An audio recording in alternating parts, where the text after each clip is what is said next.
10월이 제일 좋은 계절이라고 했습니다. 우리는 10월을 지나가고 있습니다.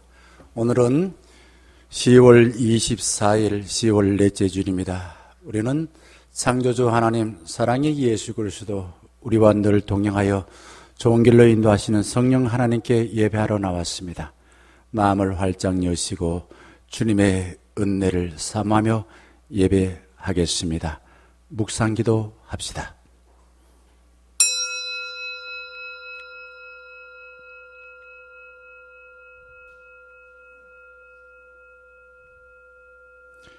여호와께서 기다리시나니 이는 너희에게 은혜를 베풀려 하심이요 일어나시리니 이는 너희를 긍휼히 여기려 하심이라. 대저 여호와는 정의의 하나님이심이라. 그를 기다리는 자마다 복이 있도다. 자비하신 하나님, 저희들을 예배의 자리로 인도하여 주신 은혜에 감사드립니다. 주님의 얼굴을 보기를 원합니다.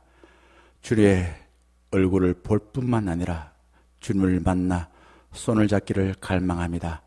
주님과 하나 되어 주님의 약속하신 은혜를 크게 잊기를 원합니다. 모든 염려와 두려움과 허물과 죄를 십자가 아래 내려놓겠습니다. 주의 은혜로 저희들을 회복해 주신 그 놀라운 솜씨에 깜짝 놀라고 감격하여 감사하여 주님을 찬양할 수 있는 귀한 시간 되게 하여 주시옵소서. 예수 그리스도의 이름으로 기원하옵나이다. 아멘. 다 자리에 일어나셔서 14장 찬양하겠습니다.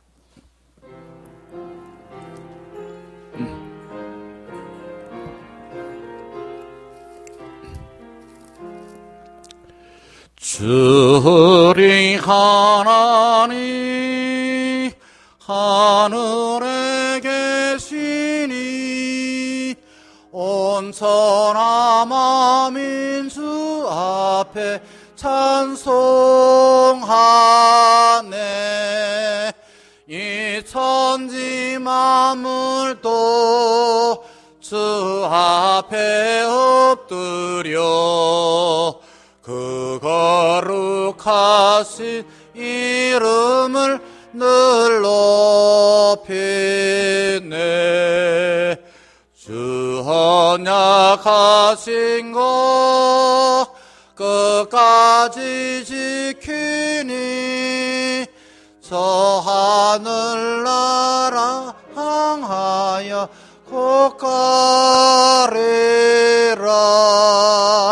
주 얼굴 배울 때 내 맘이 기쁘고 영원히 주의 영광을 늘 청하리. 왕 되신 나의 주 하늘에 계신 주 이 세상 죄악이 기신 구주 예수 저 천군 천사들 주 옹미하시소. 무성도 함께 영원히 늘 섬기리. 성삼일체께 승리한 우리를 다 기쁜 소리 높여서 늘 서드려. 창조주 하나님 내 주님 되시니 주 앞에 나도 엎드려 경배하네.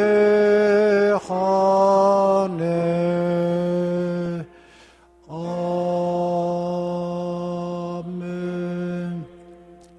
교동문 41번 시편 97편입니다. 여호와께서 다스리시나니 땅은 즐거워하며 허다한 섬은 기뻐할지어다.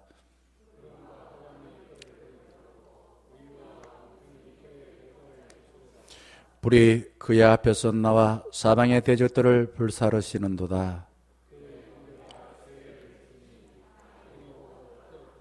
산들이 여호와의 앞 곧 온 땅의 주 앞에서 밀랍같이 녹았도다.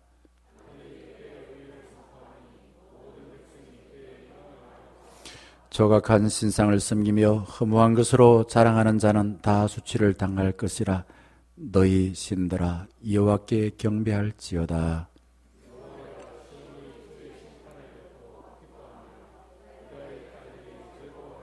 여호와여, 주는 온 땅 위에 지존하시고 모든 신들보다 위에 계십니다.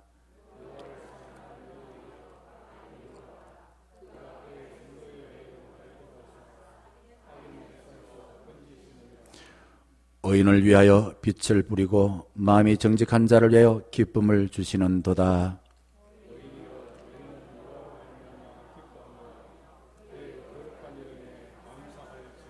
아멘. 의인을 위하여 빛을 뿌려주시고 기쁨을 주시는 주님께 우리가 하나님과 관계가 막혀서 주의 은혜를 받지 못하고 있는 모든 것들을 정직하게 회개하여 주의 은혜를 입기를 바라겠습니다. 참여 기도하겠습니다.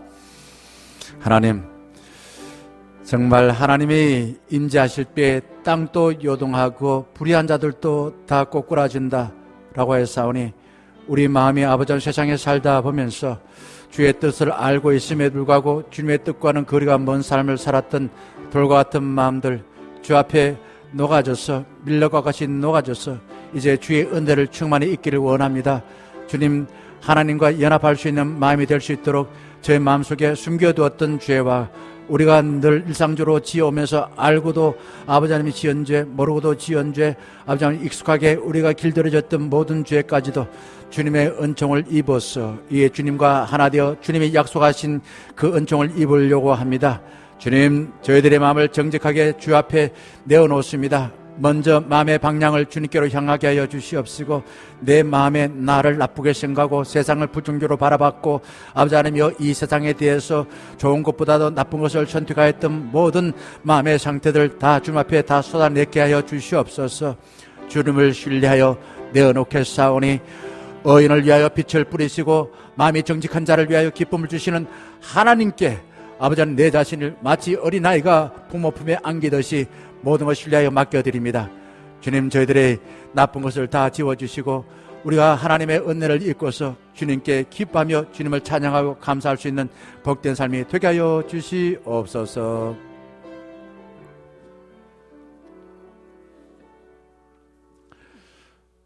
사도신경으로 신앙을 고백합니다. 나는 전능하신 아버지 하나님 천지의 창조주를 믿습니다. 나는 그의 유일하신 아들 우리 주 예수 그리스도를 믿습니다. 그는 성령으로 잉태되어 동정녀 마리아에게서 나시고 본디오 빌라도에게 고난을 받아 십자가에 못 박혀 죽으시고 장사된 지 사흘 만에 죽은 자 가운데서 다시 살아나셨으며 하늘에 오르시어 전능하신 아버지 하나님 우편한 자 계시다가 거기로부터 살아있는 자와 죽은 자를 심판하러 오십니다. 나는 성령을 믿으며 거룩한 공교회와 성도의 교제와 죄를 용서받는 것과 몸의 부활과 영생을 믿습니다. 아멘. 주기도문송 635장 찬양하겠습니다.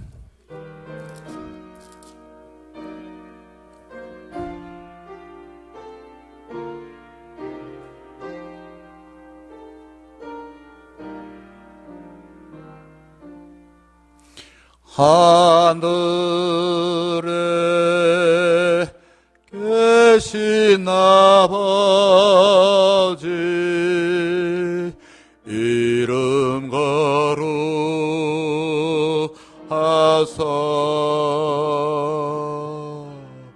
주님 나라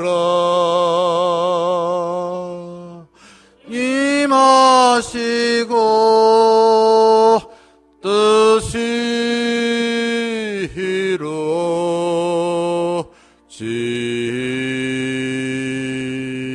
이루어지다.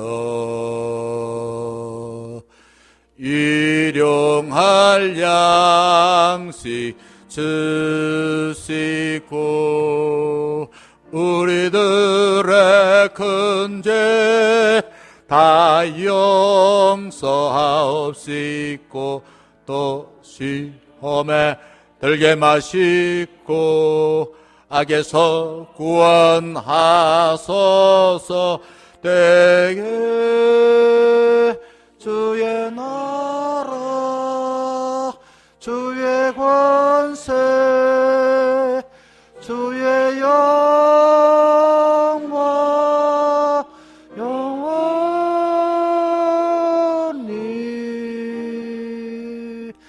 아멘.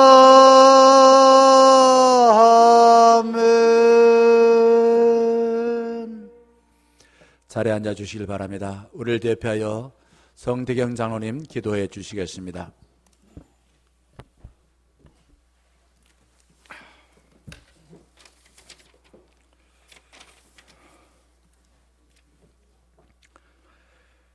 자비롭고 은혜로우시며 한결같은 사랑으로 우리를 지켜주시는 하나님 아버지, 지난 한 주간 우리 충영 가족들을 지켜주시고 결실을 계절 10월을 건강하게 보낼 수 있도록 인도하여 주심에 감사드립니다. 오늘 우리 교회가 좋은 교회 되기를 소망하며 우리 자신도 좋은 사람이 되기를 갈망하는 충현의 모든 성도들이 정성을 모아 하나님께 정직하고 진실한 마음으로 예배를 드립니다. 하나님, 저희들의 예배를 받아주실 것을 간절히 소원합니다. 지난 한 주간을 되돌아보면 하나님의 자녀답게 살지 못했음을 진심으로 회개합니다. 밖으로는 겸손한 척 하면서 안에서는 교만한 마음을 품었던 것을 회개합니다. 더 기도하지 못하고 세상의 즐거움을 쫓아다닌 것을 회개합니다.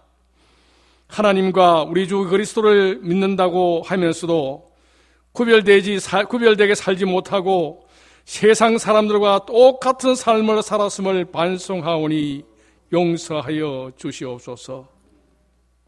이제 우리 모두가 새로운 마음을 가지고 살아가겠습니다. 더욱 굳건한 믿음을 가지고 소외되고 어려움을 겪고 있는 이웃을 사랑하며 주님께서 항상 우리 교회와 함께 하신다는 꿈과 소망을 가지고 구원의 기쁨이 회복되고 성령 충만한 교회로 거듭날 수 있도록 힘과 지혜를 모으겠습니다. 하나님 앞에 진실하며 헛된 욕망을 버리고 주님께서 이끄시는 삶을 살아가도록 하겠습니다. 같이 손을 잡고 기쁨으로 찬양하며 함께 하나님께 나아가겠습니다. 저희들에게 힘주시고 인도하여 주시옵소서. 생명이 되시는 하나님 아버지, 벌써 한 해가 마무리되어가고 2022년 계획을 세울 때가 되었습니다. 지나온 50년 동안 우리 충현교회를 지켜주시고 주신 사명을 다하도록 인도하여 주심에 감사드리며 이제 새로운 충현 50년을 시작하는 2022년은 모든 것을 설계하며 첫발을 내딛는 중요한 첫 해입니다. 앞으로 우리 충현의 비전을 제시하며 교회의 발전을 위하여 여러 가지 계획을 세우고 있는 우리 김명한 목사님을 중심으로 모두가 한마음 한뜻으로 뭉쳐 하나님께서 기뻐하시는 교회로 거듭날 수 있도록 최선을 다해 준비하겠습니다. 주님, 저희들에게 힘과 용기를 주시옵소서. 또한 모든 성도들이 더욱 주님을 가까이 하며 기도의 바람, 찬양의 바람, 성령의 바람이 우리 교회 가운데 넘쳐나게 하여 주시옵소서. 코로나19로 힘들어하고 있는 유치부 아동부를 지켜주시며 중고등부와 청년부의 예배가 생명력이 넘치는 넘치게 역사하여 주시옵소서. 지도하시는 정대진 권순현 전도사님과 여러 선생님들에게 지혜를 더하여 주시고 직분을 잘 감당할 수 있도록 큰 능력을 부어 주시옵소서. 사랑으로 우리를 지켜주시는 하나님 아버지, 특별히 기도하옵기는 정신적, 육체적 질병으로 고생하고 있는 성도들이 많이 있습니다. 주님, 그들을 위로하여 주시고 육체적인 한계를 뛰어넘을 수 있도록 마음에 참 평안을 주시옵소서. 구원은 이에게 주신다고 하신 주님의 말씀 붙들고 간절히 기도할 때에 병마를 물리치고 치유되는 은혜를 허락하여 주시옵소서. 군문으로, 직장으로, 타지에 나가 있는 충인의 식구들의 건강을 지켜주시고 안전하게 지낼 수 있도록 보호하여 주시옵소서. 이 시간 말씀 전하실 우리 목사님에게 강한 힘을 주시고 충현 공동체를 잘 이끌어갈 수 있도록 영적 리더십을 더하여 주옵소서. 말씀을 전하실 때에 준비된 말씀 위에 성령께서 함께하여 주셔서 선포되는 말씀이 우리 모든 심령들의 가슴에 은혜의 담비가 되어 우리의 완악한 마음이 녹아지게 하시고 말씀이 참 평안과 위로가 되게 하여 주시길 간절히 소원하며 거룩하신 예수님 이름으로 기도드립니다. 아멘.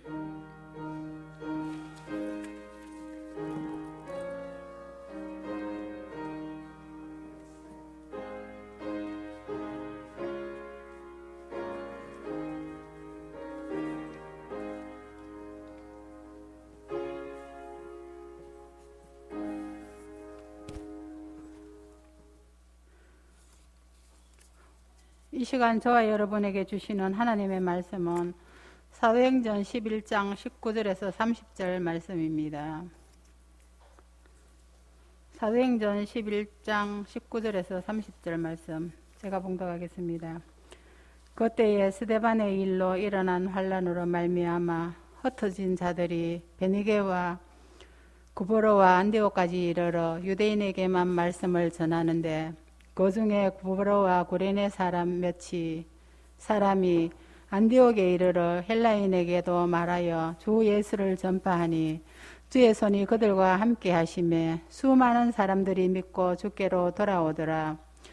예루살렘 교회가 이 사람들의 소문을 듣고 바나바를 안디옥까지 보내니 그가 이르러 하나님의 은혜를 보고 기뻐하여 모든 사람에게 굳건한 마음으로 주와 함께 머물러 있으라 권하니 바나바는 착한 사람이요 성령과 믿음이 충만한 사람이라.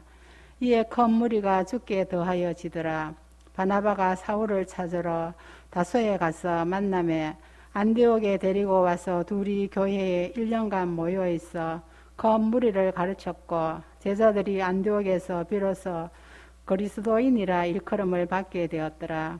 그때에 제자들이 예루살렘에서 안디옥에 이르니 그 중에 아가보라 하는 한 사람이 일어나 성령으로 말하되 천하에 큰 흉년이 들리라 하더니 골라우디오 때에 그렇게 되니라.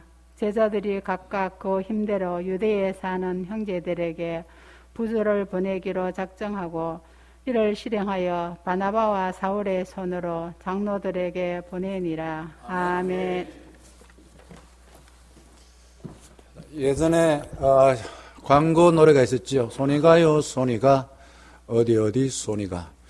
그만큼 맛있는 과자였다 해서 그 노래 덕분에 지금까지 한 40년 된 것 같아요. 그죠? 그 과자 나온 게.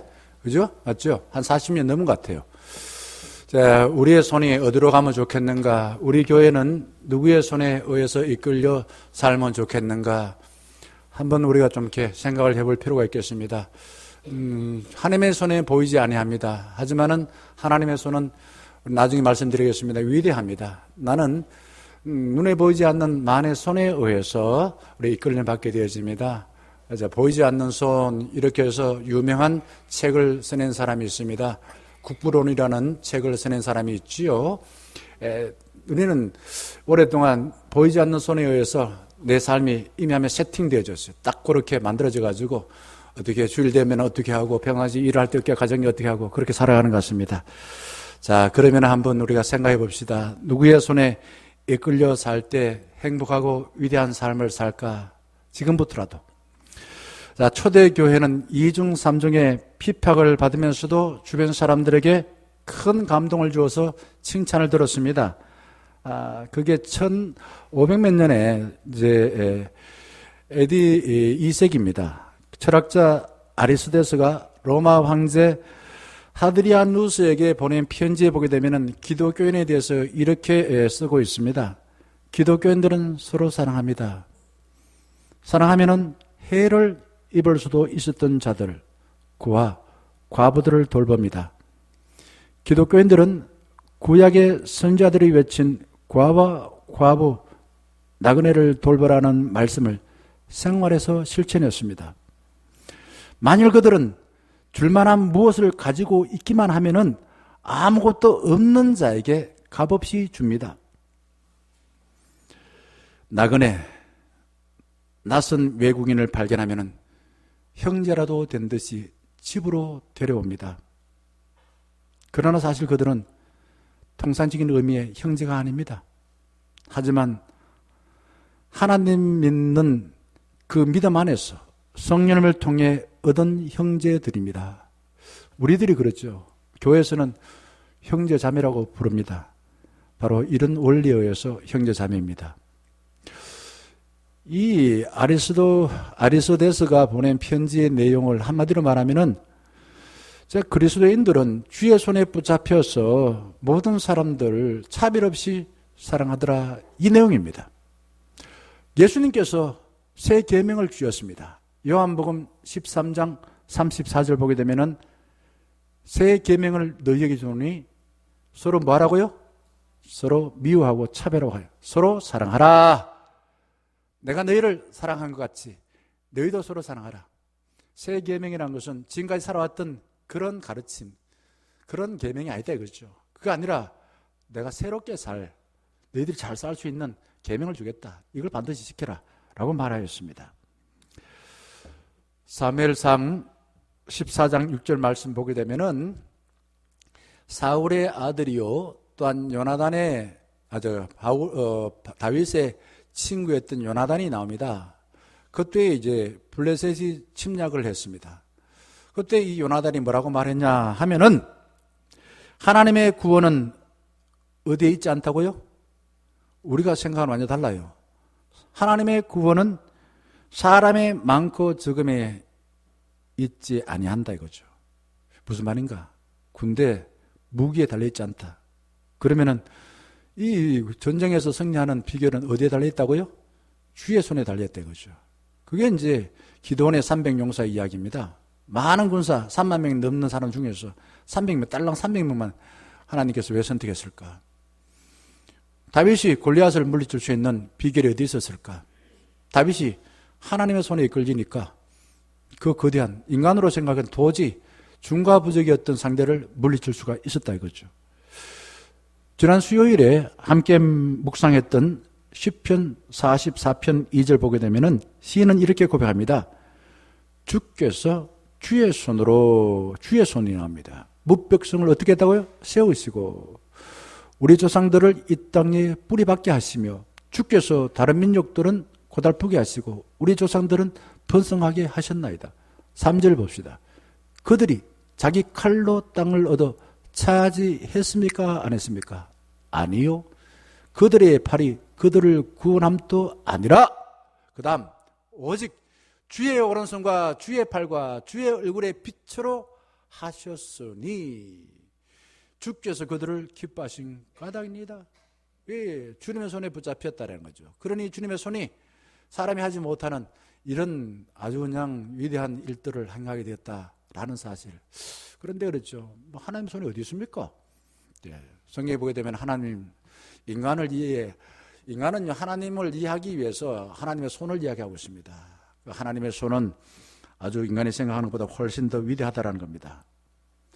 제가 새벽 묵상을 아침에 보내고 나면은 매일 답장을 보내는 친구가 있습니다. 초등학교 친구고 고등학교 친구인데 학교 다닐 때는 친하지도 않았어요.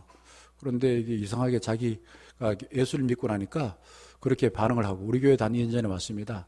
자기 아내하고 영천에 살 때 있습니다. 아내가 영천에 영대병원에 있다가 작년에 그만두면서 포항으로 떠나기 전에 이런 말을 했습니다. 김 목사, 내가 시골 자청교를 다니면서 기억에 남는 사람이 있다네. 그분은 80이 넘으신 여자 집사님인데 설교를 다 알아듣는지 글씨를 아는지 모르겠으나 그분은 언제나 교우들을 만나면은 환한 얼굴, 밝은 얼굴로 웃어준다네. 안디옥 교회는요, 핍박을 받았습니다. 핍박을 받는 사람들이 흩어져서 모여가지고 무명의 사람에 의해 세워졌습니다. 참게 이게 기적이죠. 사람은요, 자기 관심 갖는 곳에 마음이 가고 나도 모르게 저절로 손이 갑니다.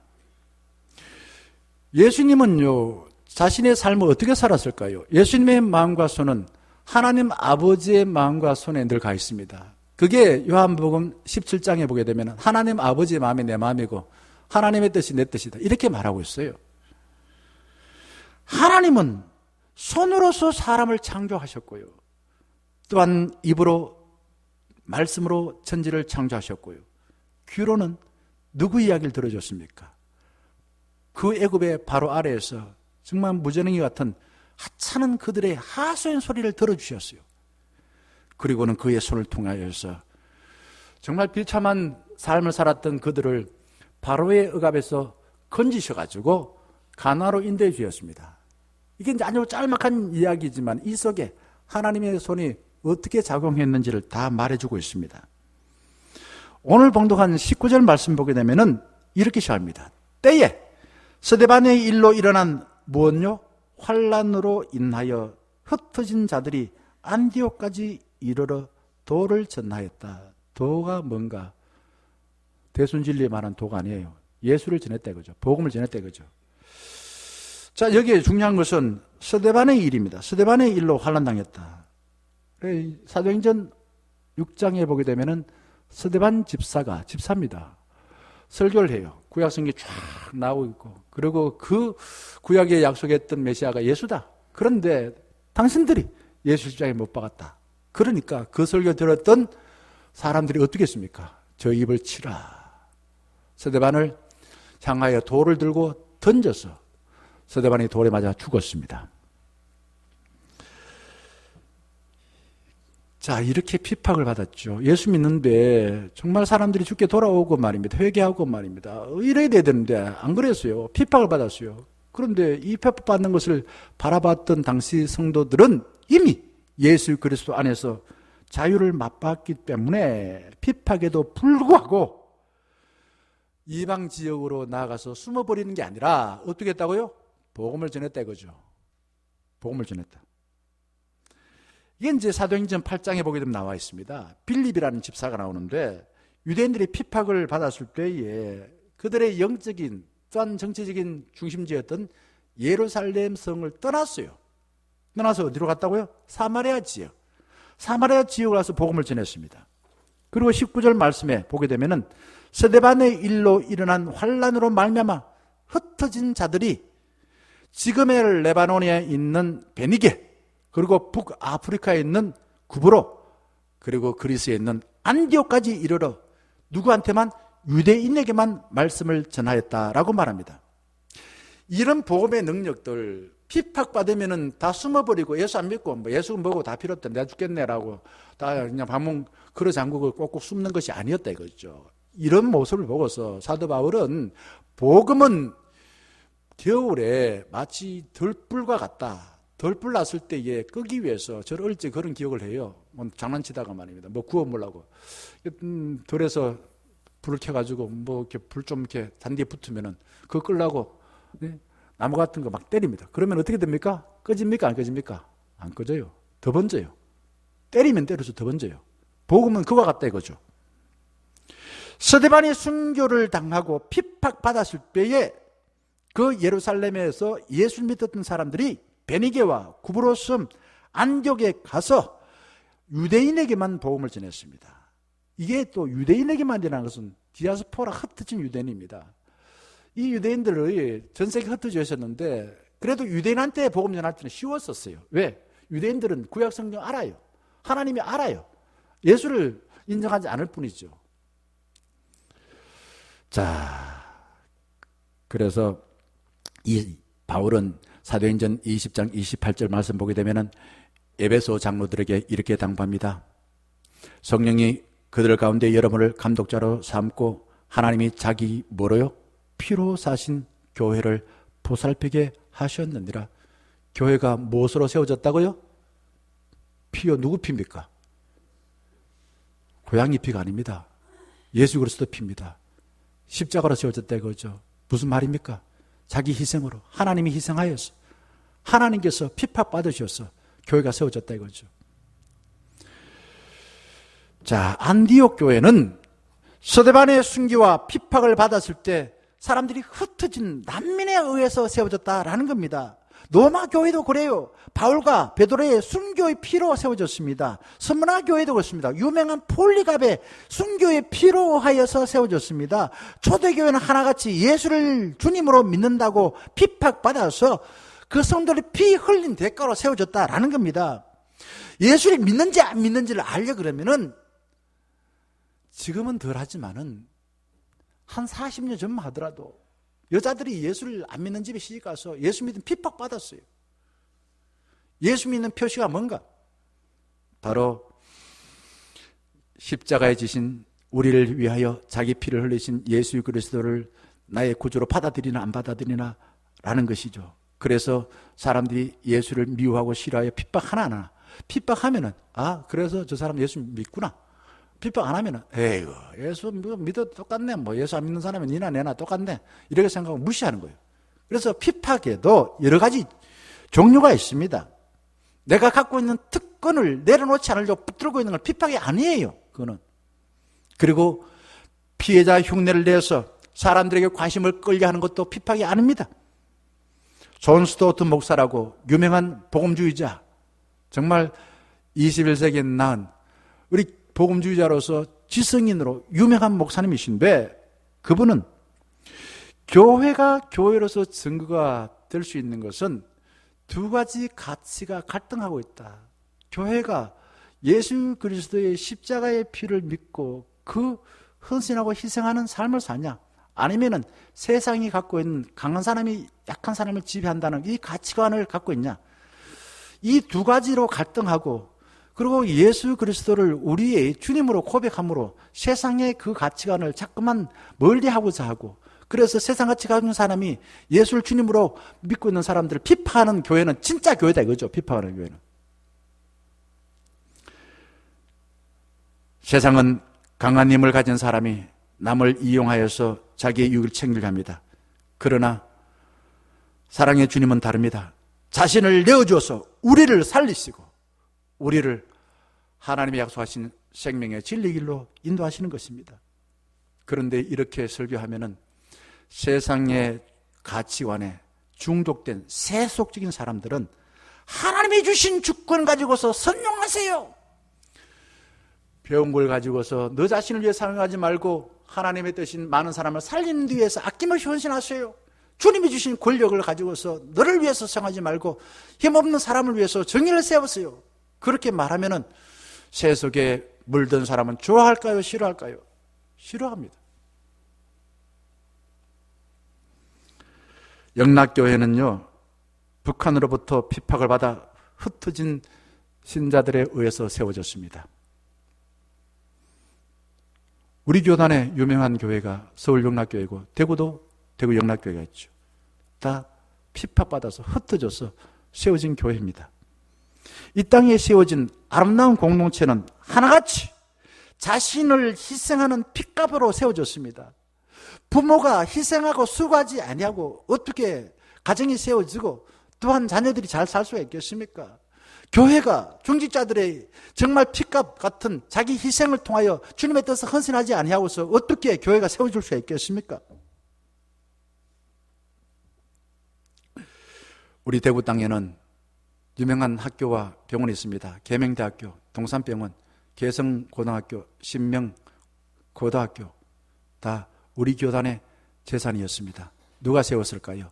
선교사들의 핏값으로 세워진 소중한 곳입니다. 그런데 세월이 지나서 선교사들의 피를 잊어버리고 그곳에서 떨어진 떡고물을 더 많이 차지하려고 이전투하고 결국은 그것이 교회, 우리 교단의 소유에서 개인 사유화되어 버렸습니다. 저는 그걸 보면서 참 괴로워요. 지금 애락원도 그렇습니다.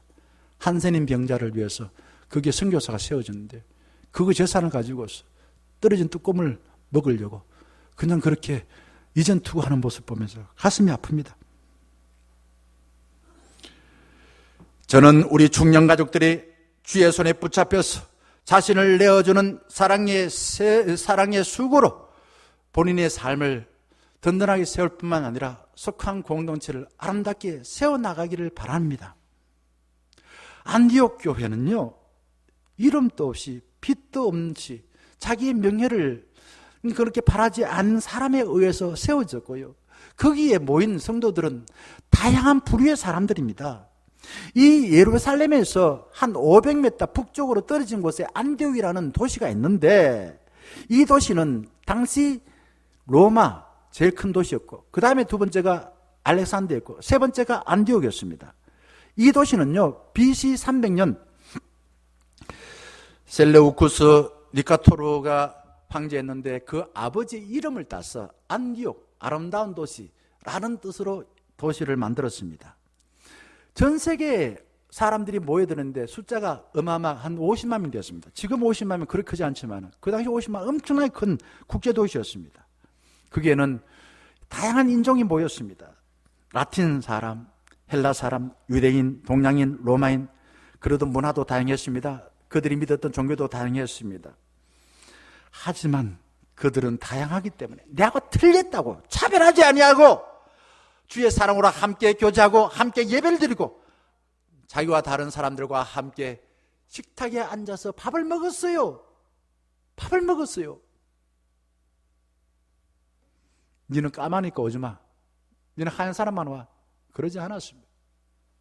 예수 그리스도 안에서 우리는 한 형제 자매야. 함께 밥을 먹었다 이거죠. 이름도 없는 무명의 전도인에 의해 갓 예수를 믿는 초신자들로 구성된 교회가 안디옥 교회다라는 것입니다. 자, 요거를 우리가 19절과 20절은 달라요. 근데 비슷하게 읽어버리면 그게 그건가 싶은데 다른 게 뭐냐면은 19절에는 이 세 개 도시에서 온 사람들이 유대인에게만 복음을 전했습니다. 유대인에게만. 예수를 모르지만 하나님 좀 아는 사람에게. 근데 20절에 안디옥에서는 달라요. 어떤 사람에게도 복음을 전했다고요? 헬라인에게입니다. 헬라인이라는 것은 이방인이요, 그리스 사람들입니다. 하나님 모르는 사람이요. 정말 다신을 믿었던 겁니다. 일본이 뭐 신이 뭐 10,000개 넘나는데 세반지 안 쓰면 모르지만 흔히 그렇게 이야기하지 않습니까? 이제 그게 워낙 불안하니까 자연재해가 많이 일어나고 뭐 그러니까 뭐 엄한 신들 다 믿었겠죠. 그리스도 좀 비슷했습니다. 거기는 철학이 발달되어 있고 많은 종교가 있는 그 지역에 예수님을 우리의 주님이라고 선포를 해서 그걸 믿는 사람이 안디옥 교회에 모여 있었더라라는 그런 뜻인 것입니다. 나중에 우리가 읽지 않았습니다만 13장, 사도행 13장 1절 보게 되면은 이 안디옥 교회는 사회적인, 종교적인, 인종적인 차별을 극복하고 우리는 한 형제 자매야. 그렇게 여기고 살았다고 말하고 있습니다. 그리고 이 갓 생긴 교회가 주의 손에 붙잡히기 위해서 금식하고 기도하였더라라는 겁니다. 자, 서울의 사랑 뭐뭐 교회의 지읒 목사님이 목회자들 세미나를 많이 하고 다녔습니다. 그때 목회 세미나를 갔던 목사님이 이런 말을 했습니다. 개척교회를 하려고 하는 목사들은 저 기도원에 가서 이렇게 기도하세요. 아주 그냥 귀분같이 생기신 권사님이 와 계시고 기도하시면 옆에 가서 큰 소리로 하나님 제가 개척교회를 하려고 그러는데 큰 손이 필요합니다. 보내주시옵소서. 그러면은 개척교회를 세울 수 있다라는 이야기를 하더라는 거예요. 자, 누구 손을 붙들어야 개척교회를 할 수 있다고요? 제가 이전교회 생길 때에 건너편에 있었던 교회는 이미 교회 다닌 교회들에게 전도라고는 이름으로 사람에게 다가갑니다. 우리 교회 오세요. 뭐 우리 교회는 뭐 유명한 사람 누가 오고 우리 교회는 어떻고 저떻고 그러면 나는 이 교회 다닙니다. 그러면은 아이고 그러면 주일 오전에 말고 오후에라도 한번 오세요. 새벽기라도 오시고 아니면 수예배라도 오세요. 아니면 특별한 집회라도 오세요. 라고 하면서 사람들을 유혹합니다. 그리고는 아주 물품을 주면서 사람들을 데려갑니다. 그래서 그 동네가 아주 살벌했어요. 그 같은 교단의 선배 목사님이 전화해도 그냥 눈도 하나 끔찍하지 않았습니다. 무엇을 의지하여 목회합니까? 주의 손에 붙잡혔습니까? 돈에 의지했습니까? 안디옥 교회는 무명의 전도인에 의해서 하나님을 모르는 사람을 전도하여 세워졌다라는 겁니다. 초짜배기 신도들이 모여서 그렇게 교회가 구성되는데 어떻게 하여 부흥했습니까? 그 비결을 21절에 그렇게 말하고 있습니다. 누구 손이 그들과 함께 했다고요? 주의 손이 그들과 함께 하시매 주의 손이 내미니까 그 성도들이 주의 손을 붙잡았다 이거죠. 주님이 손 내밀 때 싫어요. 내 뿌리치지 않았습니다. 뿌리치지 않고요. 주님의 손에 붙잡혔어요. 사랑하면은 사랑하는 사람의 손에 붙잡혀야 돼요. 그게 사랑하는 사람들이 사랑하는 비결인 것입니다. 안디옥 교우들은 주의 손에 붙잡혀서 수많은 안디옥 지역 사람들이 믿고서 주교로 돌아왔다라고 합니다. 주의 손, 인간의 능력을 초월하는 전지전능한 그런 손이요, 자비하신 손인 것입니다. 그게 예수님의 손으로서 많은 병자를 고친 거 아닙니까? 무명의 전도인이 주님의 손에 붙잡혀서 함께 교회를 세웠는데 교회가 세우다가 망한 게 아니라 점점점 어떻게 됐다고요? 부흥하게 되었더라 라는 겁니다. 이와 다른 교회가 성경에 있습니다. 고린도 교회입니다. 고린도 교회는 한 교인이 한 50명 됐는데 그 당시에는 이런 교회가 없었고 다 가정교회였어요. 그 가정에서 모여서 예배를 드리는데 그 가정에 내 가정을 내준 사람들이 나는 아볼로한테 은혜 많이 받았어. 아볼로가 최고야. 나는 베드로한테 은혜 받았어. 케바가 최고야. 나는 바울한테 은혜 받았어. 바울이 최고야. 나는 예수가 은혜한테 받았는데 예수가 최고야. 그러면서 예배 모여가지고 서로가 하나님의 손에 붙잡히지 아니하고 자기가 좀 은혜 받았고 자기가 잘 아는 사람이 최고라고 해서 싸움을 했습니다. 교회가 한 몸이 안 되고 4개의 몸이 되었습니다.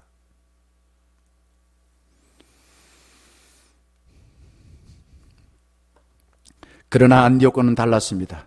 자신의 공로, 업적을 내려놓고 주의 손에 이끌려서 모든 교우들이 함께 손을 잡았습니다. 십자가에서 죽었다가 다시 살려주신 주님의 능력과 지혜에 붙잡혔습니다. 예수님의 제자들은 왜 예수님을 배신하고 도망쳤을까요? 세상에 붙잡혀서, 세속적인 가치관에 붙잡혀서 하나님의 뜻에 따라 십자가를 지는 예수님을 배신하고 도망쳤습니다. 하지만 부활하신 예수님은 그 도망친 제자들 찾아와서 내 손을 잡아라. 하나님의 손을 붙잡아라. 그리고 성령의 인도를 받고 주의 복음을 땅끝까지 전하라 라고 당부하였습니다. 안디옥 교회는 하나님의 손에 붙잡혀서 하나님의 성품을 닮은 바나바라라는 신실한 목회자에 의해서 성장해 갔습니다. 24절 말씀 이렇게 말하고 있습니다. 바나바는 어떤 사람이라고요? 착한 사람이다. 착한 사람은 우리가 잘 알아야 됩니다. 착한 사람은 그냥 뭐 이래도 좋고 저래도 그런 게 아니에요. 하나님의 뜻에는 무조건 좋아요. 하나님 뜻이 아닌 것에 대해서는 안 좋다고 생각합니다. 이게 착한 사람이에요. 근데 이렇게 살 수 있었던 비결이 뭘까요? 성령과 믿음이 충만한 거예요. 주의 손에 붙잡혔다 이 말입니다. 그러니까 어떤 일이 벌어졌습니까? 날마다 예수 그리스도를 믿는 자들이 더하여졌더라. 더하여졌더라. 저는 이걸 보면서 그래서 합니다. 봄바람과 같은 그런 인생을 살구나. 봄바람은 우리 겨울이 지나거나 삭막한 그 들녘에 봄바람이 불면은 어떤 현상이 납니까? 싹이 파릇파릇 돋아나고 꽃이 피고 바람이 불면 불수록 꽃이 피어서 나비들이 날아듭니다. 온 천지가 그냥 천국같이 변합니다. 그런데 반대되는 것은 가을바람 같습니다. 가을바람에는 어떤 일이 일어납니까? 가을에는 바람이 불면 불수록 뭐가 떨어집니까? 낙엽이 우수수 떨어지는. 사람 중에서 이런 사람이 있어요. 만나기만 하면은 내 마음의 문제가 해결되지고 기쁨이 충만한 봄바람 같은 사람이 있어요. 근데 가을바람 같은 사람이 있어요. 만나기만 하면은 내가 상처를 받고 내가 힘들어지고 세상 사는 게 괴로워. 우리 청년 가족들은 바나바와 같은 봄바람 같은 삶을 살아가리라 믿습니다. 저는 청년교회 가족들을 보면은 기분이 좋아져요. 주의 손에 붙잡힌 바나바가 예수님의 성품을 닮으니 주께서 그 교회를 섬기는 바나바를 통해서 부흥시켜 주더라라는 것입니다. 그러나 주의 손을 놓친 사람들은 다른 사람은 몰라도 겉으로는 뭐 교인이 뭐 10,000명이네 뭐 교회 재산이 예산이 뭐 200억이네 300억이네 이렇게 말하더라도 그 목사는 남들을 모르는 마음에 공함이 있어. 왜? 주의 손에 붙잡히지 않고 예수 그리스도를 닮지 않아서 그래요. 그러면 무엇을 가지고 자기의 공허함을 채우려고 그럴까요? 유명세, 권력, 돈, 섹스로. 유명한 목사들이 넘어진 이유가 거기에 있습니다. 주의 손을 놓친 목회자들은 모든 부분에서 자기만 나아지길 바라요. 자기보다 더 유명해진 사람은 절대로 인정하지 않습니다. 자기 말 안 듣는 사람은 용납하지 않습니다. 모든 것이 자기가 높아져야 되고 자기 말이 절대적이어야 됩니다. 그리고는 자기 뜻대로 모든 걸 이루어가려고 합니다. 반대로 주의 손에 붙잡힌 사람은 교회에서 예수 그리스도를 본받는 말을 합니다. 행동을 합니다. 주님의 손에 붙잡혔으니까요. 바나바는 성령의 가르침과 인도를 받아서 예수님을 본받은 삶과 문화를 교회에서 실천했던 것입니다. 그래서 사도행전 4장 37절 보게 되면은 바나바를 이렇게 소개하고 있습니다. 그가 뭐가 있었다고요? 밭이 있음에. 제가 대학 다닐 때 많이 불렀던 노래, 우리에게 땅이 있다면 얼마나 좋을까? 콩도 심고 팥도 심고, 예, 땅이 있으면 얼마나 좋을까? 그가 밭이 있었대요. 바나바가 밭이 있음에 그걸 어떻게 했습니까? 팔아서 그 값을 가지고 어떻게 했습니까? 사도들의 발 앞에 두니라 라고 합니다. 부자였죠, 그죠? 부자였습니다. 아버지가 부자였습니다. 아주 훌륭한 레위 가문이었습니다. 근데 이 사람이 예수 믿기 전에 어느 날 베드로가 설교를 듣게 되었습니다. 그런 예수를 믿고 교회를 성실하게 섬겼던 것입니다. 이런 바나바를 두고서 뭐라고 불렀냐 하면은 위로의 아들, 격려의 아들, 권면의 아들, 군의자, 이런 별명을 주변 사람들이 불렀다라는 겁니다. 저는 어릴 적에 별명이 주로 덩치가 커서 뭐 헐크, 뭐 아니면은 임꺽정, 뭐 아니면 산적 이런 거였어요. 예. 저는 바나바 같은 별명을 좀 받고 싶습니다. 예? 우리 중년의 가족들도 바나바 같은 별명으로 불려지면 좋겠습니다. 바나바는 부자로서 얼마든지 큰 소리 치고 어깨에 힘주고 자기가 하고 싶은 거 다 할 수 있어. 쾌락을 즐길 수가 있었습니다. 그런데 바나바는 하나님께서 사랑해 주신 선물이야. 재산을 주고서 그렇게 생각한 거예요. 하나님이 나를 사랑해 주신 선물이야. 이걸 어디에 쓰면 좋겠어? 하나님 주신 거 하나님 뜻대로 쓰겠습니다. 그래서 필요한 사람들에게 아낌없이 쓰라고 교회에다가 바쳤다라고 합니다. 주님이 주신 선물을 자신을 높이는 데 사용하지 않았어요. 반대로 다른 사람을 높이고 하나님을 높이는 데 사용하였던 것입니다. 그리고 23절 말씀 보게 되면 바나바는 안디옥 교우들에게 이렇게 권면하고 있습니다. 마지막에 23절에 이렇게 권면해요. 굳건한 마음으로 누구와 함께 머물러 있으라고요? 주와 함께 머물러 있으라. 주와 함께 머물러 있으라. 바나바와 바울이 먼저 주의 손에 이끌려서 함께 손을 잡았을 때에 여기에서는 함께 손을 잡았다는 겁니다. 주의 손에 붙잡힌 사람들이 함께 동력자로 살아갈 그 동력자들 손을 뿌리치고 나만 유명해질 거야, 나만 능력 있어, 그러지 않았습니다. 함께 손을 잡았을 때 안디옥 교회가 부흥했습니다. 바나바는 자신의 부족함을 알았어요. 교회가 막 부흥해가지고 교인들이 많이 몰려들었어. 근데 이 바나바는 신학 훈련을 적게 받았는지 세상의 지식이 부족했는지 모르지만은 그 새로운 사람들을 양육하는 데는 좀 이렇게 힘들었어요. 그래서 어떻게 했다고요? 그 다음 말씀 보게 되면은 저 다소에 있는 사울 바나바를 생각을 하면서 그를 안디옥 교회에 데리고 왔습니다. 진짜 강한 사람은 어떤 사람일까요? 자신의 약함을 알고 인정하고 다른 사람의 도움을 받아서 자기의 부족을 채우는 사람이 진짜 강한 사람이에요. 진짜 강한 사람 말입니다. 없는 거 헛새 부리면서 큰 소리 빵빵 치고 말입니다. 뭐 그냥 뭐 자기 아버지가 누군데 뭐 그냥 내가 갖고 있는 게 뭔데. 이런 사람 보면은 알고 보면은 다 껍데기예요, 껍데기. 진짜 강한 사람은 제가 잘 모릅니다. 저를 도와주세요. 가르쳐 주세요. 하나님, 제가 잘못했습니다. 은혜를 베풀어서 저의 모든 죄를 용서해 주세요. 이게 믿음이 좋은 사람이에요. 믿음 좋은 사람은 다른 사람한테 자기는 뭐 자랑하고 다니는 이런 믿음 좋은 사람이 아니라, 두 사람이 함께 1년 동안 안디옥 교회에서 큰 무리를 가르쳤다. 26절에 그렇게 나와 있어요. 근데 뭘 가르쳤을까요? 뭘 가르쳤을까요? 주식하는 거 가르쳤을까요? 부동산 하는 거 가르쳤을까요? 아닙니다. 두 사람은 함께 손을 잡고서 예수님이 만났던 사람들이 어떤 사람이고, 예수님이 그 사람에게 뭘 했는가, 예수님이 십자가에 왜 돌아가셨는가, 예수님이 왜 부활하셨는가, 예수님께서 성천하셔서 또 그 다음에 재림하셔서 어떻게 되는가, 그때 심판할 거다. 예수님의 삶 전부를 가르치신 거예요. 이거를 두 사람이 함께 손을 모아서 안디옥 교우들에게 가르쳤던 것입니다. 바나바는 예수님의 삶의 방식을 본받아서 타자를 세워주고 타자에게 힘을 북돋워주는 삶을 살았던 것입니다. 바나바는 바울을 하나님께서 이방인을 위해 죽게 바치신 이방인을 위한 제사장이라는 사실을 알았어요. 이방인을 위한 제사장, 이방인을 위한 그 헌신을 하고 그들을 죽게 돌아오는 일을 하는 게 바울이 할 일이 있는 걸 알았습니다. 그럼 지금 현재 이 안디옥 교우들은 이방인 교회입니다. 헬라인들이 모였던 교회 아닙니까? 그걸 알고서 도와주세요. 당신이 와서 이 교회를 좀 이렇게 교인들을 가르쳐야만 되겠습니다. 라고 고민하여 두 사람이 함께 1년 동안 가르쳤더니 죽게 돌아오는 사람이 많아졌을 뿐만 아니라 교회가 점점점 부흥하게 되었다라고 말하고 있습니다.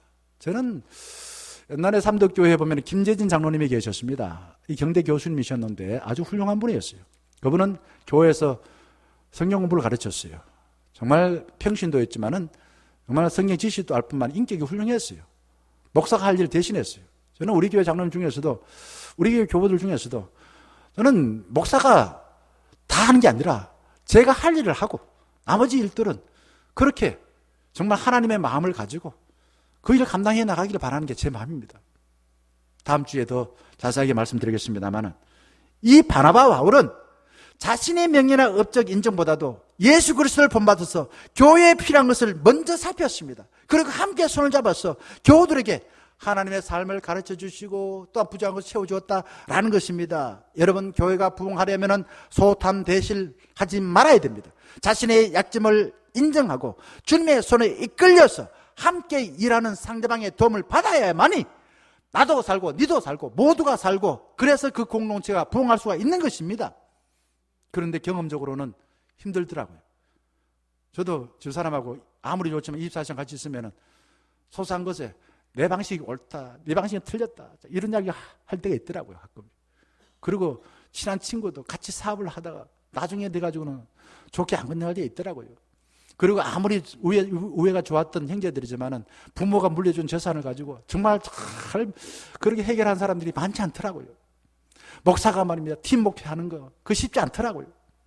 그런데 바나바와 바울은 주의 손에 이끌려 함께 손을 잡고 안디옥 교회에서 1년 동안 함께 가르쳤을 때에 26절 말씀 보게 되면은 그 바나바 교회 교우들 두고 말 사람들이 뭐라고 불렀다고요? 뭐라고 불렀다고 말합니까? 한번 띄워보세요. 26절. 예. 자, 그리스도인이라고 부릅니다. 그리스도인. 이게 무슨 뜻이냐? 그리스도에게 속한 사람이라고 부릅니다. 우리말로 말하면 예수쟁이라고 부릅니다. 저 사람은 생각도 예수에게 속했고 예수님의 인격도 닮았고, 그래서 저 사람은 확실하게 예수에 속한 사람이야, 그리스도인이야 라고 불렀다는 겁니다. 저는 우리 청년가족들이 마을 사람들에게 예수를 속배 닮았다라는 말을 무척 듣고 싶어요. 저희 딸이 말입니다. 사람들이 그럽니다. 아이고, 딸이 아빠 닮았네요. 그러면 딸이 싫어해요. 예, 여자니까, 그죠? 남자면 조금 그래도 나을 텐데, 저 닮으면 조금 나을 텐데. 사람들은요, 예수 믿는 사람이라면은, 예수 안 믿는 사람들이 우리를 보고서, 아, 예수 닮았네. 그럼 기분 좋아요. 안 그렇습니까? 예수 믿는 사람 저보고, 저 목사인데, 저 사람 무슨 대순 진리에 아니면 어디 절에 무슨 중의가 이런 이야기 하면 기분 나빠요. 저의 평생 수업은 예수를 본받아서 다른 사람들을 강하게 해주고 주님을 높이는 삶을 사는 것입니다. 잘 안 돼요. 끝까지 한번 해보겠습니다. 안디옥 교회는 예수님을 본받아서 은혜 받는 것을 기억하고 연약한 사람에게 나눠줬습니다. 29절에 그게 나와 있어요. 안디옥 교우들이 어떤 소문을 듣습니까? 예루살렘 교회에 뭐가 될 거라고요? 흉년이 될 거다 라는 이야기를 누굴 통해서 들었습니까? 아가보. 언제요? 여기 보니까 누구누구로 나와 있습니다. 그 몇 년에 예루살렘에 흉년이 들어서 사람들이 다 굶어 죽을 것 같다, 이런 이야기를 들었습니다. 이야기 들으면 기분 좋습니까? 나쁩니까? 기분 나빠요. 왜? 내 돈 나가야 되니까. 이런 이야기 들으면 안 좋아요. 자, 그런데 이 안디옥 교우들은 주님으로부터 받은 그 선물, 적은 재산이지만은 자기 힘대로, 자기가 할 수 있는 대로 돈을 모았습니다. 구제금을 모았습니다. 그래서 예루살렘의 모교회에 감으로써 출구하고 있는 그 사람을 위해서 헌금을 보냈더라라고 말하고 있습니다. 주의 손과 연결된 사람은 주님이 주신 것에 저절로 감사할 수밖에 없어요. 그리고 필요한 사람에게 나눌 줄도 압니다. 주님의 손에 연결되기만 하면 그렇다 이거죠. 우리 중년가족들은 하나님을 아버지로 모십니다. 다 각자 생김새가 다르지만 하나님을 한 아버지로 모세요. 그리고 예수님을 큰 형님으로 모시고 살아갑니다. 그리고 또 하나, 성령님을 통하여서 한 형제 자매로 사랑하면서 살아가고 있습니다. 삼일째 하나님과 연합하려 그분의 손에 이끌려서 서로 차이가 있음에 불구하고 한 형제 자매로 살아가고 있습니다. 우리 중년 가족들은 연약한 자에게 자비를 베풀라라는 주님의 명령을 기억하여서 사랑의 띠로 우리는 하나가 되었습니다. 뭘로 하나 된다고요? 사랑의 띠로. 다르지만 사랑의 띠로 하나 됩니다. 그래서 소소하게 외로움에 있을 수 있지만 외로움에 빠지지 않도록 합니다. 너가 안 보이면 바로바로 관심을 갖고 기도하고 연락합니다. 그리고는 우리 교회를 통해서 이 근방에 한 300m요? 경주 최부자는 자기가 사는 그 집 근처 500m 안에 굶주린 사람을 없게 하라라고 주인이 하인들한테 명령을 내렸습니다. 하나님이 우리 교회를 이곳에 세우신 목적은 우리 교회에 있음으로 인하여서 평안하고 또 굶어 죽어가는 사람이 없게 하라. 저는 그렇게 생각되어져요. 그걸 하라고 하나님께서 우리 교회를 이거 안 세우지 않았을까 그런 생각 듭니다. 자, 몸과 마음과 영혼을 가진 인간은 알고 보면은 연약하지 않은 사람이 아무도 없습니다. 제가 연약하지 않다면은 저는 결혼하지 않았을 거예요. 저는 연약하지 않다면 예수를 안 믿었을 겁니다. 국회의원들요, 강해 보이죠? 만나보세요. 연약합니다. 한 10년만 살아보세요. 대통령도 똑같습니다. 변호사 똑같습니다. 반대로요, 아무것도 가진 것 없는 사람 큰 소리 빵빵 치고 말이다. 사람들을 그냥 위협하고 말이다. 다 연약하기, 선한 것을 통해서 하나님의 은혜를 입어 우리가 강해지길 바라는 것이죠. 안디옥 교회는 그렇게 연약함에도 불구하고 주의 손에 붙잡혀서 하나님께서 주신 선물을 잘 받아서 다른 사람에게 나누었습니다. 우리는 찬양합니다. 주의 사랑을 받지 않아도 될 만큼 가난한 자도 없고요. 주님의 사랑 받지 않아도 될 만큼 부유한 자도 없고요. 무슨 말입니까? 우리는 다 약하다 이 말입니다. 수의 손에 붙잡힌 사람들은 서로에게 배웁니다. 저는 좋은 부모와 자식이 되려고 그러면은 부모도 자식을 통해서 배워야 되고 자식도 부모를 통해서 배워야 됩니다. 좋은 목사가 되려면은 성도를 통해서도 배워야 되고 성도님도 목사를 통해 배워야 돼요. 서로를 다름에는 불구하고 그리스도의 사랑으로서 부정을 채워주는 사랑으로 살아가게 될 때에 그 공동체가 평화롭게 될 수밖에 없습니다. 그런데 세상은 가진 명분을 가지고 나의 삶을 살지 못하도록 끊임없이 흔들고 핍박하고 함께 하지 못하도록 흩어버리고 있습니다. 지금 우리는 코로나19 또한 기후변화, 육체적으로 경제적으로 어려움 당하여 낙심하고 절망하여서 어떻게 합니까? 주님 내 손 잡아주시옵소서 라고 하는 우리 충령자 가족들도 있지만은 대체로 사람들은 누구 때문에 남 탓하고 그리고 뭐 없다고 해서 원망하고 불평하고 그렇게 사기에 급급합니다. 하지만 우리 주님은 우리에게 말씀하십니다. 서로에게 책임을 져주시오. 서로에게 의무를 다하십시오. 자발적으로 관대하십시오. 사랑하는 충령가족 여러분, 나의 연약함을 인정하시고 하나님을 신뢰하여 주님께 손을 내며 주의 손에 이끌려서 주님이 주신 부유한 복을 많이 받으시길 바라겠습니다. 그리고 그 받은 것을 나보다 더 연약한 사람들 가운데 나와 다르다고 차별하지 마시고 덮어놓고 무조건 손을 잡아주시고 안아주시고 격려하시고 주의 사나와 하나 되는 삶을 살아가시기를 예수 그리스도 이름으로 간절히 축원합니다. 함께 찬양하겠습니다.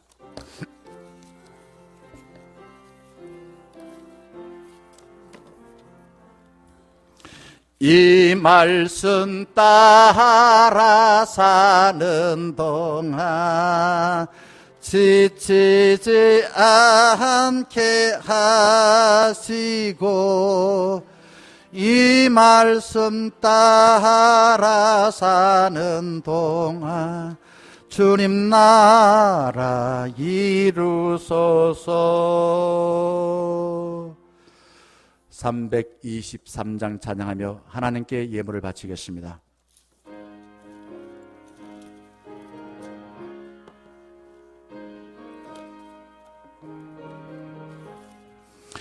푸른 바다 나서니 몸 어디든지 가오리다. 괴로우나 즐거우나 주만 따라가오리니 어느 누가 막으리까 죽음인들 막으리까 어느 누가 막으리까 죽음인들 막으리까 아골골짝 핀들에도 복음 들고 가오리다. 소돔 같은 거리에도 사랑 안고 찾아가서 정의 몸에 지닌 것도 아낌없이 드리리다. 정의 몸에 지닌 것도 아낌없이 드리리다. 존귀여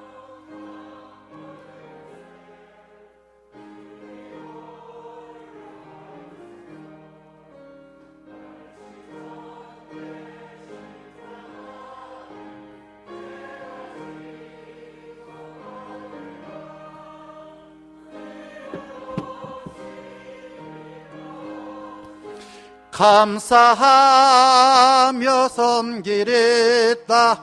이름 없이 빛도 없이 감사하며 섬기리다. 아멘. 함께 기도하겠습니다. 우주 만물을 창조하시고 인간의 생사 화복과 역사를 주관하시고 늘 주님의 뜻대로 유지해 주시고 부족한 저희들을 사랑으로 돌봐주신 주님의 은총을 생각하며 찬양과 경배를 올려드립니다. 자비하신 주님을 저희들을 외모로 보지 아니하시고 우리의 실수를 다 박하지 아니하시고 수고하고 무거운 짐진 자들아 다 내게로 오라라고 초대하여 우리의 무거운 짐 빨리 나를 믿고 내려놓아라. 내가 해결해 주어서 이제는 나와 함께 손을 잡고 하나님 나라를 향하여 뚜벅뚜벅 걸어가자라고 하신 하나님의 마음을 알 때에 또 한 번 감사와 찬양을 올려드립니다. 저희들의 눈, 저희들의 귀를 열어주시고 우리의 딱딱한 마음 부드럽게 하여 주셔서 저희 손을 통하여 주님의 손을 붙드시고 또 한 손으로는 연약한 자들의 손을 붙들고 이 험한 세상 주님의 뜻대로 잘 살아갈 수 있도록 인도하여 주시옵소서.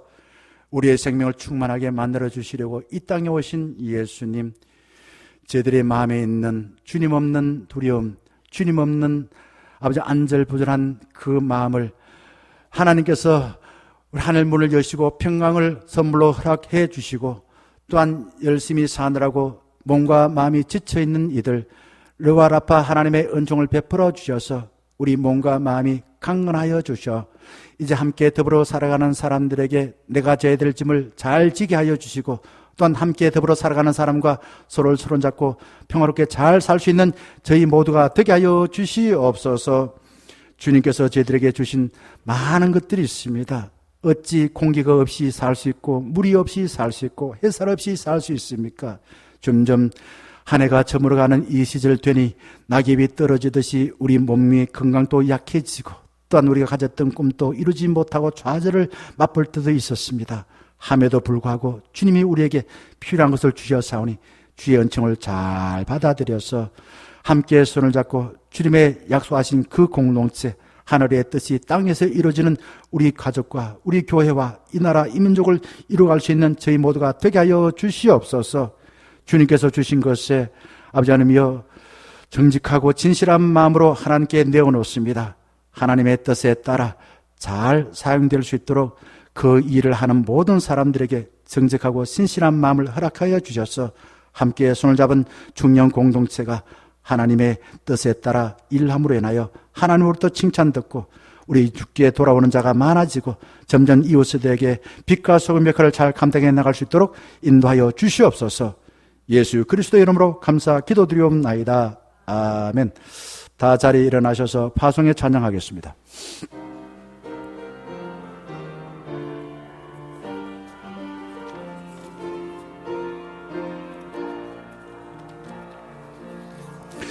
비바람이 학길을 막아도 나는 가리 주의 길을 가리 눈보라가 앞길을 가려도 나는 가리 주의 길을 가리 이 길은 영광의 길, 이 길은 승리의 길, 나를 구원하신 주님이 십자가 지고 가신 길, 나는 가리라 주의 길을 가리라